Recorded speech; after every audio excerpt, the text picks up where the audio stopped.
So hello everyone, welcome back to zero YouTube channel. This is Shivani Keswani और finally मैं आपके लिए ले आई हूँ RBI grade B phase 1 quants की स्ट्रैटेजी।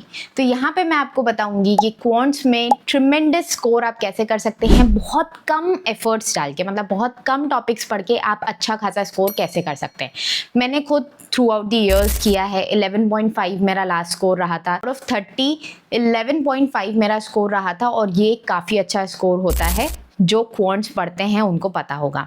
अच्छा, मैं वर्किंग एस्पिरेंट थी तो आपको भी पता है रोज क्वांट्स प्रैक्टिस करने का टाइम हमारे पास नहीं होता, but still I was able to score this much, क्योंकि मैंने पहचाना था कि आरबीआई ग्रेड बी का फेज़ 1 में क्वांट्स का पैटर्न क्या है। एक बार आपको पैटर्न समझ में आ जाता है तो आप सिर्फ उन्हीं टॉपिक्स पे अपनी एनर्जी डालते हो जहां से आप ज़्यादा आउटपुट निकाल सकते हो। तो मैं आपको इस वीडियो में प्रीवियस 5 ईयर्स का एनालिसिस प्रोवाइड करूंगी कि कौन कौन से टॉपिक्स आरबीआई ग्रेड बी ने पूछे हैं और कौन कौन से आपको तैयार करने हैं, जो ईजी भी हैं अगर आपने उस पर अपनी अच्छी खासी कमांड बना ली कुछ चुनिंदा टॉपिक्स पे, तो आप आरबीआई ग्रेड बी के क्वांट्स के सेक्शनल कट ऑफ में कभी नहीं रुकोगे। ये बहुत ही सिंपल स्ट्रैटेजी रहने वाली है, बहुत मिनिमल चीज़ें आपको पढ़नी है, लेकिन जो चीज़ें पढ़नी है उस पर प्रैक्टिस ज़्यादा करनी है। तो मैं आपको बताऊंगी ये पूरी स्ट्रैटेजी। आगे बढ़ने से पहले लेट मी टेल यू, हमने मेंटोरशिप प्रोग्राम लॉन्च कर दिया है और उसकी पहली क्लास होने वाली है। तो जितना जल्दी आप एनरोल करना चाहें उतना जल्दी कर लीजिए, क्योंकि एक बार अगर हमने सिलेबस स्टार्ट कर दिया तो आप पीछे रह जाएंगे। इसमें हम आपको daily to do list provide करेंगे, डेली बेसिस पे डिस्कशंस होंगे शाम में 1 घंटे, जिसमें हम डिस्कस करेंगे कि आज हमने क्या क्या पढ़ा और एक तरीके का रिविजन होगा। साथ ही साथ वीकली बेसिस पे गाइडेंस प्रोवाइड किया जाएगा कि अगले 7 दिन को कैसे प्लान करना है, वर्किंग एस्पिरेंट्स को कैसे प्लान करना है, उनके लिए सेपरेट टू डू लिस्ट आएगी और फेज़ 2 के डिस्क्रिप्टिव राइटिंग की भी प्रैक्टिस भर भर के कराई जाएगी और इंटरव्यू फ्री ऑफ कॉस्ट आपको तैयार कराया जाएगा अगर आप फेज़ 2 क्वालिफाई करते हो। तो ये सारी चीज़ें आपको एक ही पैकेज में मिल रही हैं। आप जीरो ऐप को डाउनलोड कीजिए और जाके एनरोल कर लीजिए। अगर आपको कुछ क्वेरी है तो व्हाट्सएप नंबर ये आपको दिया हुआ है, जिस पर आप अपनी क्वेरी का आंसर ले सकते हैं और एनरोल कर सकते हैं। तो आइए शुरू करते हैं क्वांट्स की डिटेल स्ट्रैटेजी। तो यहाँ पे हम क्वांट्स की स्ट्रैटेजी को डिस्कस करने वाले हैं। अब देखिए, क्वांट्स की स्ट्रैटेजी ना बहुत सिंपल रखेंगे जिससे कि हम मैक्सिमम स्कोर कर पाएँ। आपको पता है 30 मार्क्स का पेपर है। अब 30 मार्क्स के पेपर को आपको करने के लिए कितना टाइम मिलता है? 25 मिनट्स मिलते हैं, है ना।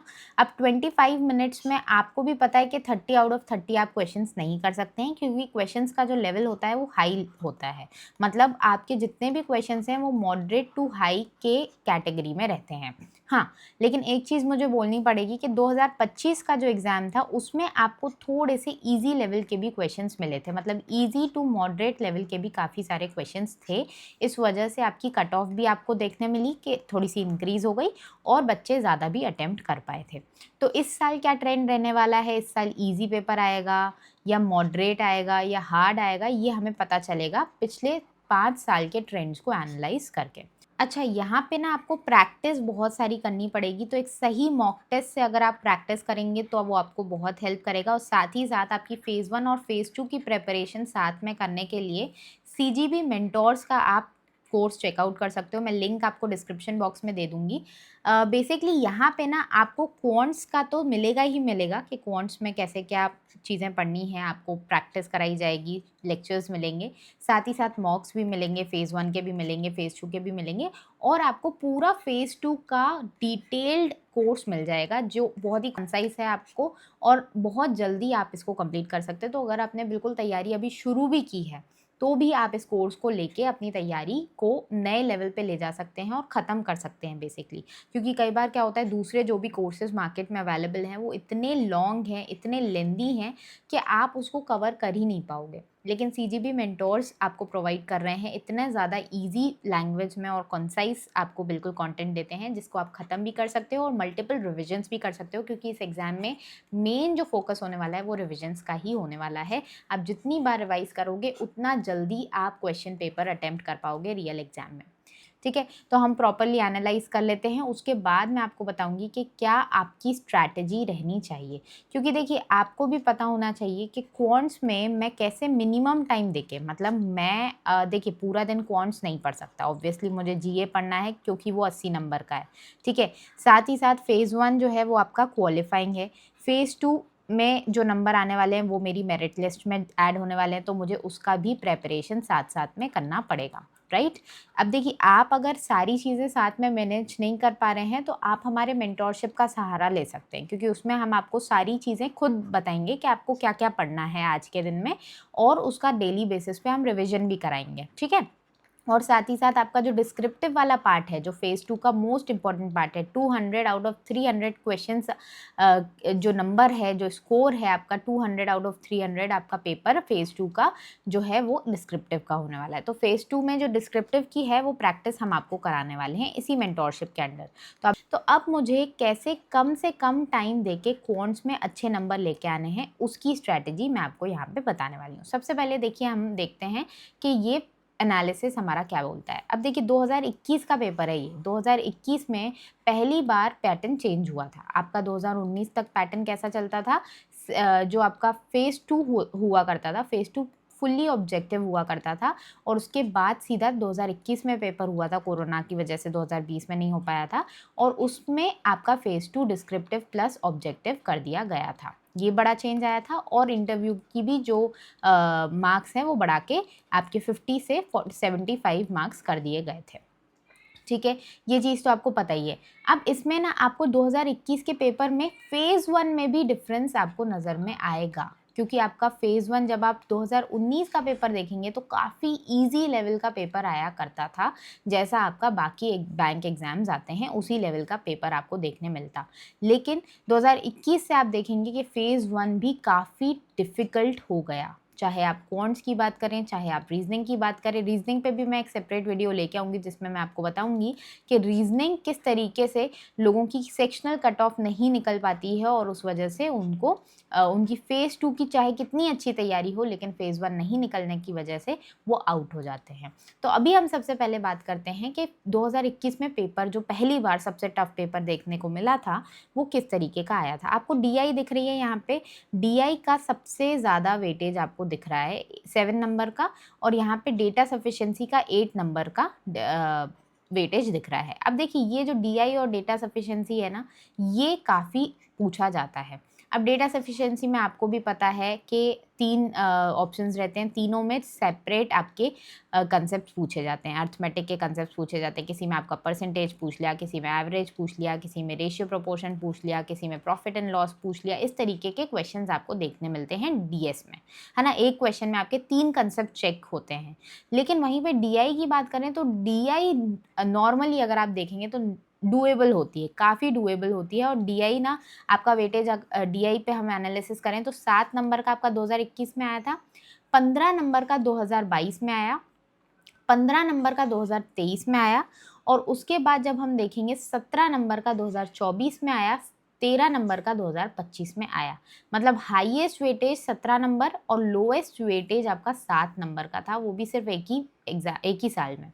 ज़्यादातर आपका 15 नंबर के आसपास ही आपका DI पूछा जाता है। तो DI एक बहुत ही आपके लिए अच्छा, मेरे कहने का मतलब ये है कि आप DI से काफ़ी अच्छे नंबर्स निकाल के लेके आ सकते हैं। तो DI पे फोकस करेंगे, डेली बेसिस पे 2 से 3 DI ज़रूर से प्रैक्टिस करेंगे। अब देखिए, इसमें 15 नंबर की DI आती है, जिसमें से 2 डूएबल होती हैं यूजुअली, और एक थोड़ी सी टफ साइड पे होती है। यूजुअली ये केसलेट ही होती है जो टफ लेवल की होती है। इसीलिए आप केसलेट भी अच्छे से प्रैक्टिस करेंगे, जिससे कि एग्ज़ाम में आप केसलेट अगर बनानी पड़ जाए, अगर कोई और क्वेश्चंस अच्छे से नहीं आए, मतलब टफ लेवल के बाकी क्वेश्चंस आए, तो आप केसलेट बना पाएँ। तो केसलेट की भी डेली बेसिस पे एक केसलेट आप सॉल्व करेंगे, ठीक है। समझ में आ गया।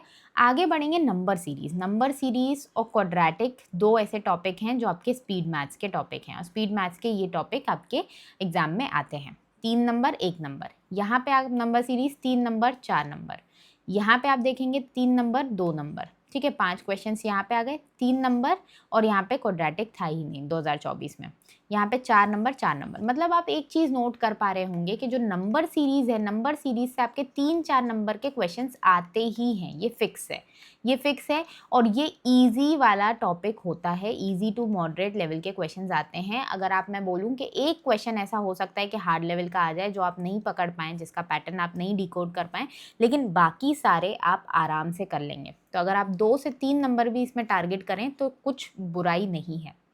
आपको भी पता है जो कट ऑफ है 7 नंबर 9 नंबर इसके बीच में वेरी करती है, कई बार 5.5-6 नंबर भी चली जाती है, ठीक है, अगर पेपर बहुत टफ आ गया तो हमें कोशिश करनी है कि हम ये वाला 9 नंबर को टारगेट बनाएं, ठीक है। 9 नंबर को टारगेट बनाने के लिए कुछ डीआई के क्वेश्चंस हमें करने हैं, नंबर सीरीज के कुछ क्वेश्चंस करने हैं, ये तो हमारा मिनिमम है, मिनिमम है ये, ठीक है। फिर क्वाड्रेटिक इक्वेशन अगर आ गया तो वो हमारा सोने पे सुहागा है, जैसे 4 नंबर के क्वाड्रेटिक इक्वेशन यहाँ पे आ गए, ठीक है। इसके अलावा हम 2 नंबर के यहाँ पे देख पा रहे हैं, 4 नंबर के यहाँ पे देख पा रहे हैं, 1 नंबर का यहाँ पे। तो क्वाड्रेटिक भी एक अच्छा क्वेश्चन, मतलब एक अच्छा टॉपिक है जिसपे आप अच्छी कमांड हासिल कर सकते हैं। क्वाड्रेटिक इक्वेशन कहाँ से पढ़ना चाहिए? क्वाड्रेटिक इक्वेशन के लिए मैं आपको अंशुल सैनी सर को रेकमेंड करूँगी। अंशुल सैनी सर ने जिस तरीके से क्वाड्रेटिक इक्वेशन समझाया था, मैं 4 या 5 साल पहले मैंने तैयारी शुरू की थी बैंक एग्जाम्स की, आज तक मुझे क्वाड्रेटिक में कभी प्रॉब्लम नहीं आती है, even after not practising it on daily basis और रेगुलर बेसिस। मतलब मैं इसको प्रैक्टिस करती नहीं हूँ, ऑब्वियसली जब एग्ज़ाम आता था उसके पहले थोड़ा सा प्रैक्टिस कर लिया, बाकी मैं इसको प्रैक्टिस नहीं करती हूँ, उसके बाद भी इतना ज़्यादा ये टॉपिक मुझे अच्छे से आता है। इसका मैं एक भी क्वेश्चन नहीं छोड़ पाती हूँ, सिर्फ इस वजह से क्योंकि इन्होंने बहुत अच्छे से पढ़ा रखा था। तो आप भी उनकी क्लासेस देख सकते हैं और क्वाड्रेटिक को अच्छा कर लीजिए, ठीक है। तो ये मैं आपको बहुत मोस्ट इंपॉर्टेंट वाले टॉपिक्स बता रही हूँ जिनको आपको पढ़ना ही पढ़ना है, जिनको आपको डेली प्रैक्टिस करना ही करना है। आपकी क्वांट्स की सेक्शनल कट ऑफ कोई नहीं रोक पाएगा, कोई भी नहीं रोक पाएगा, ठीक है। समझ में आ गया? तो अभी तक हमने क्या क्या देख लिया? हमने एक तो डीआई देख लिया, एक हमने स्पीड मैथ्स वाला पार्ट देख लिया, ये 2 पार्ट्स हमने अभी तक देख लिए हैं। अब हमारा जो लास्ट पार्ट आता है वो है अर्थमेटिक। अर्थमेटिक से ही आपका क्वांटिटी कंपैरिजन आता है। क्वांटिटी कंपैरिजन आपको पता है ना, Q1 is equals to Q2 is more than Q3, मतलब आपको तीन आपको स्टेटमेंट्स दे देते हैं। जैसे यहाँ पे मैंने आपको 3 स्टेटमेंट्स दे दिए, एक परसेंटेज से रिलेटेड दे दिया, एक रेशियो प्रोपोर्शन से, एक प्रॉफिट एंड लॉस से दे दिया मैंने स्टेटमेंट, और मैंने बोला कि इसका आंसर बताइए। इसका आंसर जैसे 25 आ गया, इसका आंसर जैसे 14 आ गया, और इसका आ गया 15, और मैंने आपको ऑप्शंस में दे दिया Q1 is more then Q2 is less than Q3, तो ये वाला इसका आंसर बन जाता है। तो Q1 जो क्वांटिटी कंपैरिजन वाले क्वेश्चंस हैं ये भी आपके देखने को मिलते हैं। तो ये अर्थमेटिक का ही पार्ट है क्योंकि इसमें अर्थमेटिक वाले टॉपिक्स ही आपके टेस्ट किए जाते हैं। अब मैंने बोला कि भाई अर्थमेटिक मुझे कितनी करनी है? क्या मुझे पूरी अर्थमेटिक के टॉपिक सारे करने हैं? नहीं, मुझे सारे नहीं करने हैं, मुझे कुछ सिलेक्टेड टॉपिक्स ही करने हैं, क्योंकि मुझे पता है कि मैं ज़्यादातर नंबर इन 3 टॉपिक से लेके आ जाऊंगी, ठीक है। अगर डीआई मुझे 2 भी बन गई और मैं कह रही हूँ चलो 1-2 क्वेश्चंस मुझसे नहीं भी बने, 10 क्वेश्चंस आएंगे, जैसे 10 क्वेश्चंस 2 डीआई के, अगर मुझे 1-2 क्वेश्चन नहीं भी बने, 8 भी बन जाते हैं, तो डीआई से मैं 8 नंबर लेके आ सकती हूँ। चलो भाई, वर्स्ट केस सिनेरियो 5 क्वेश्चंस मुझ पे बन पाए, 5 नंबर मैं यहाँ से ले आई। नंबर सीरीज में मैंने कहा 2 क्वेश्चन मुझसे बन गए, एक बहुत टफ था तो 2 मैं यहाँ से ले आई। 3 क्वेश्चंस मैंने कहा कि क्वाड्रेटिक से ले आऊँगी, तो यहाँ से मैं 10 क्वेश्चन तो यहीं से ले आई। तो अर्थमेटिक के मुझे बहुत कम चैप्टर्स करने पड़ेंगे, जहाँ से अगर मैं यहाँ से कुछ भी डगमगाया कि भाई मेरा डीआई नहीं बन पाया, डीआई बहुत टफ आ गई, या नंबर सीरीज के क्वेश्चंस बहुत ज़्यादा कॉम्प्लिकेटेड आ गए, क्वाड्रेटिक बहुत कॉम्प्लिकेटेड आ गई, या आई ही नहीं, भाई ऐसा भी हो सकता है ना कि नहीं आए, है ना, क्योंकि एक साल में नहीं भी आई है, आप यहाँ पे देख पा रहे हैं इस साल में नहीं आई थी, है ना। तो इधर अगर नहीं आई तो मैं क्या करूँ? तो मुझे अर्थमेटिक का सहारा लेना पड़ेगा। अब अर्थमेटिक में ना आपको सिलेक्ट करने हैं कोई भी 2 टॉपिक्स, 2 टॉपिक्स तो आप सिलेक्ट कीजिए, 3 टॉपिक्स मैं आपको बता रही हूँ, 3 टॉपिक्स जो मैं आपको बताऊंगी वो तो आपको पढ़ने ही पढ़ने हैं, प्लस 2 टॉपिक आप अपने साइड से सिलेक्ट कर लीजिए। एक आपको पढ़ना है परसेंटेज, परसेंटेज आपको पढ़ना ही पढ़ना है क्योंकि ये आपको डीआई को सॉल्व करने में भी काम आता है। दूसरा टॉपिक है आपका एवरेज, एवरेज टॉपिक भी बहुत ईजी है, डीआई में ये भी टेस्ट होता है, तो एवरेज भी आप कर लेंगे पहली फुर्सत में। और तीसरा है रेशियो प्रोपोर्शन, ये भी डीआई में आपको हेल्प करता है, तो ये भी आपको पहले फुर्सत में कर लेना है। ये 3 टॉपिक्स हो गए, ये सबसे इजी टॉपिक्स हैं और सबसे ज़्यादा बेनिफिशियल हैं क्योंकि ये आपको डीआई में भी हेल्प करेंगे और अर्थमेटिक में भी हेल्प करेंगे। अर्थमेटिक में अगर मान लेते हैं इन तीनों टॉपिक्स में से 2 क्वेश्चंस भी आ गए और डीआई तो आ ही आ रही है, तो 2 क्वेश्चन मुझे और मिल गए, 2 नंबर और मुझे मिल गए, ठीक है। अब मैं कह रही हूँ कि 2 टॉपिक्स आप सिलेक्ट कीजिए, जिसमें से अगर मेरी मानेंगे तो आप एज और पार्टनरशिप ले लीजिए। एज और पार्टनरशिप बहुत इजी टॉपिक्स हैं और इसमें कुछ भी नहीं जाने वाला है। और एक टॉपिक आप पीएनएल या टाइम एंड वर्क में से ले सकते हैं, इन दोनों में से एक, इन दोनों में से एक। अगर आपने इतना भी कर लिया और इनकी करनी है आपको ज़बरदस्त प्रैक्टिस। मतलब अगर आप प्रैक्टिस किए बिना चले गए ना तो फिर मज़ा नहीं आएगा, तो फिर क्वेश्चंस बनने नहीं बनेंगे, उसका मैं गारंटी नहीं ले पाऊँगी। लेकिन अगर आप इसकी तरीके से प्रैक्टिस करेंगे तो बिल्कुल आप पे ये क्वेश्चंस भी बन जाएंगे और आप आराम से, मैं कह रही हूँ ना, आराम से क्वांट्स की सेक्शनल कट ऑफ निकाल लेंगे। ठीक है, तो अब आपको करना क्या है, डेली बेसिस पे डीआई प्रैक्टिस करनी है। 2 नॉर्मल वाली डीआई सॉल्व करनी है, जिसमें एक आप बार ग्राफ कर लीजिए, एक पाई चार्ट कर लीजिए, कभी एक टेबल वाली कर लीजिए। एक केसलेट डेली बेसिस पे करनी है, क्योंकि केसलेट का इक्वेशन आता ही आता है, क्या पता इजी आ जाए इस बार तो आप बना पाएंगे। वैसे केसलेट हार्ड साइड पे आती है तो लास्ट में ही करनी चाहिए। ठीक है, दूसरी चीज़, स्पीड मैथ्स के में से आपको नंबर सीरीज़ करना है। Missing number series, wrong number series दोनों टाइप की आती है, कभी कोई आ जाएगी, कभी किसी शिफ्ट में कोई आ गई। और क्वाड्रेटिक करना है। ठीक है, क्वाड्रेटिक डेली बेसिस पे 10 क्वेश्चन इसके कर लीजिए, 10 क्वेश्चन इसके कर लीजिए, सॉर्टेड है। फिर आपको अर्थमेटिक करनी है, तो अर्थमेटिक के भी 3 टॉपिक्स जो मैंने आपको बताया, उसके 10-10 क्वेश्चंस आपको डेली बेसिस पे करने हैं। 10 आप इजी टू मॉडरेट करेंगे, 10 मॉडरेट टू हार्ड करेंगे, तो हर टाइप के क्वेश्चंस आपके कवर हो जाएंगे। तो परसेंटेज के 10-10 करेंगे, 10-10 आप एवरेज के करेंगे और 10 रेशियो प्रोपोर्शन के करेंगे। 30 क्वेश्चंस आपके अर्थमेटिक के ये वाले हो गए। प्लस आपने जो सिलेक्ट किए 2 टॉपिक्स इसमें से, उसके 10-10 क्वेश्चंस डेली बेसिस पे करने हैं। तो आपको पता चल गया टोटल नंबर ऑफ क्वेश्चंस आपको कितने करने हैं। ये 2 नॉर्मल डीआई, एक केसलेट वाली डीआई, 15 क्वेश्चंस इसके हो गए, 20 क्वेश्चंस इसके हो गए। चलिए आपकी मैथ्स टेस्ट हो जाएगी। 20 और 15 35, 35 और 30 65, 65 और 20 85। तो डेली के आपको 85 क्वेश्चंस करने हैं।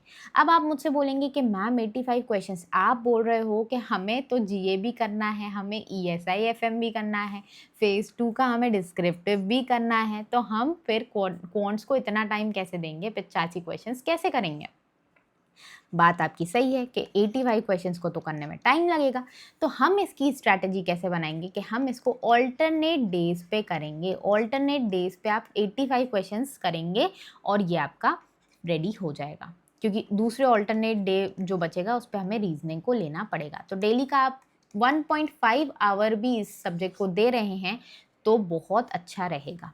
दूसरी चीज़, अगर ये आपका अच्छा है, मतलब क्वांट्स आप पे अच्छे से बन जाती है, तो आप डेली का 45 मिनट्स भी देंगे तो भी काम हो जाएगा। ठीक है, सेम गोज विथ रीजनिंग। तो रीजनिंग को भी आपको सेम नंबर ऑफ टाइम देना है। If it is like average for you, अगर आप इसमें एवरेज हैं तो 1.5 घंटा देंगे। If you are good at it then 45 minutes आपको देने हैं। ठीक है, क्लियर है ना। आई होप आपको सारी चीज़ें क्लियर हो गई होंगी और क्वांट्स की ये ज़बरदस्त स्ट्रैटेजी आपको समझ में आ गई होगी। अब देखिए, अर्थमेटिक का जो मैंने बताया, percentage, ratio proportion, ages partnership, आ रहे हैं ना, आ रहे हैं क्वेश्चन। क्वांटिटी कंपैरिजन में भी कई बार ऐसा हो सकता है कि तीनों स्टेटमेंट्स आपके पढ़े हुए वाले चैप्टर्स में से आ जाएं, तो वो भी क्वेश्चन बन जाएगा आप पे। टाइम एंड डिस्टेंस थोड़ा सा टफ होता है, टिपिकल होता है। कंपाउंड इंटरेस्ट, सिंपल इंटरेस्ट भी थोड़ा टिपिकल होता है, इसलिए ये मैंने आपको करने के लिए नहीं बोला है। ठीक है, ये आप छोड़ सकते हैं। इसके बाद आप दूसरे ईयर में देखेंगे तो यहाँ पे भी आपको कौन सा कंपाउंड इंटरेस्ट, सिंपल इंटरेस्ट बहुत आता ही आता है, लेकिन इसका इतना कॉम्प्लिकेटेड क्वेश्चन आता है कि मैं यूजुअली रिकमेंड नहीं करती हूँ कि आप इस चैप्टर को पढ़ो, क्योंकि इस चैप्टर को पढ़ना भी खुद में एक टास्क है और फिर उसके क्वेश्चंस करना भी टास्क है। प्रॉफिट एंड लॉस से एक क्वेश्चन आया, ठीक है, फिर आपका इनकम एक्सपेंडिचर से एक क्वेश्चन आया, ये वैसे परसेंटेज का ही पार्ट होता है मेरे ख्याल से। क्वांटिटी कंपैरिजन का क्वेश्चन आया, ठीक है, ये देख लिया आपने। इसके बाद यहाँ पे देखेंगे आप डीएस, 2 क्वेश्चन इसमें आ गए, तो हो सकता है आपके जो पढ़े हुए टॉपिक्स हैं उसमें से आ जाए। प्लस आपका क्वांटिटी कंपैरिजन आ गया 3 क्वेश्चन, तो इसमें भी same goes. Ages and partnership आपने पढ़ लिया तो वहाँ से एक क्वेश्चन आप बना लेंगे। इस तरीके से आपको क्वेश्चन बनाने हैं। ये देखिए, यहाँ पे भी एजेस एंड पार्टनरशिप से एक क्वेश्चन आया, रेशियो प्रोपोर्शन से एक आया, क्वांटिटी कंपैरिजन से 4 आए हैं। ठीक है, समझ में आ गया ना। ये देखिए, प्रॉफिट एंड लॉस से 2 आ गए, डेटा सफिशिएंसी के 3 आ गए, टाइम एंड वर्क का 1 आ गया। तो इसमें आपको ये बेसिक से टॉपिक्स अगर आपने कर लिए, अगर आपने इतना कर लिया, तो मैं आपको बोल रही हूँ आप बहुत अच्छे से इसकी सेक्शनल निकाल लेंगे। दूसरी चीज़, आपको मेंटोरशिप का मैंने ऑलरेडी बता दिया है। मेंटोरशिप में हम आपको क्या क्या प्रोवाइड कर रहे हैं। बेसिकली हम आपको daily to do list provide कर रहे हैं। डेली बेसिस पे आपको टू डू लिस्ट मिलेगी, जिसमें आपको बताया जाएगा कि आपको क्या क्या पढ़ना है। भाई साहब, किसी किसी को नहीं पता होता कि क्या पढ़ना है। कई बार हम शुरू करते हैं लेकिन ख़त्म नहीं कर पाते हैं, बहुत दिक्कतें होती है, कंसिस्टेंटली मेहनत करना मुश्किल होता है, इसीलिए ये डेली टू डू लिस्ट का कंसेप्ट आया है। इसके अलावा वर्किंग एस्पिरेंट्स के लिए सेपरेट टू डू लिस्ट होगी, क्योंकि यार ऑब्वियसली वो 12-12 या 10 घंटे नहीं पढ़ सकते, उनको सिर्फ 5 घंटे ही है उनके पास या 4 घंटे ही हैं, तो उसमें उनको पढ़ाई करनी रहेगी, तो उनके लिए सेपरेट टू डू लिस्ट आएगी। प्लस हम डेली बेसिस पे रिवीजन करेंगे, डेली बेसिस पे हम रिविजन्स करेंगे। रात में 1 घंटा आपको रिविजन के लिए दिया जाएगा, जहाँ पे हम एक दूसरे से क्वेश्चंस पूछेंगे और उनके आंसर्स करेंगे। ये होगा हमारा active recall session, active recall session, जहाँ पे हम याद करेंगे कि हमने अभी तक क्या क्या पढ़ा है। ठीक है, तीसरी चीज़, हम डेली बेसिस पे आंसर राइटिंग की भी प्रैक्टिस करेंगे। आंसर राइटिंग की डेली बेसिस पे प्रैक्टिस सिर्फ वही करेंगे जो नॉन वर्किंग एस्पिरेंट्स हैं। जो वर्किंग एस्पिरेंट्स हैं वो इसको वीकली बेसिस पे करेंगे। तो ये आंसर राइटिंग भी हमारी प्रैक्टिस हो जाएगी। अभी से शुरू कर देंगे, फेज़ 1 से ही हम शुरू कर देंगे। अभी हम प्रॉपर इसको लेके चलते रहेंगे। जो फेज़ 1 में थोड़ा सा कमज़ोर रहेगा उसका पूरा फोकस फेज़ 1 पे कराएंगे। तो बिल्कुल प्रॉपरली हम गाइड करेंगे, जिस इंसान की जैसी ज़रूरत होगी उस हिसाब से उसको वैसा समझाया जाएगा और आपको कंप्लीट गाइडेंस प्रोवाइड किया जाएगा इस मेंटोरशिप में। तो आप बिल्कुल एनरोल कर सकते हैं, ज़ीरो ऐप को डाउनलोड करें, वहाँ से एनरोल कर सकते हैं, या फिर आप व्हाट्सएप नंबर पे कांटेक्ट कर सकते हैं और उस पर अपनी क्वेरीज पूछ के भी एनरोल कर सकते हैं। जल्दी से एनरोल कर लीजिएगा, इससे पहले कि हमारा सिलेबस आगे निकल जाए और हम इतना आगे निकल जाए कि आप पकड़ ही ना पाओ। इसीलिए जल्दी से एडमिशन ले लीजिएगा, क्योंकि फिर कुछ टाइम में हमें एडमिशन क्लोज भी करने पड़ेंगे और फुल फ्लेजेड तैयारी शुरू करनी पड़ेगी। ठीक है, मिलते हैं नेक्स्ट वीडियो में। जब तक के लिए आप मुझे कमेंट सेक्शन में बताइए कि आपको और कौन कौन से टॉपिक्स पे वीडियोस चाहिए और आपकी क्या क्या प्रॉब्लम्स हैं जो इस वीडियो से मैं सॉल्व कर पाई हूँ, वो भी बताइए। क्वांट स्ट्रैटेजी अच्छी लगी या नहीं वो भी बताइए। लाइक ज़रूर कीजिएगा अगर चीज़ें समझ में आ रही हैं और एफर्ट्स अच्छे लग रहे हैं। मिलते हैं नेक्स्ट वीडियो में, तब तक ये टेक केयर, बाय बाय।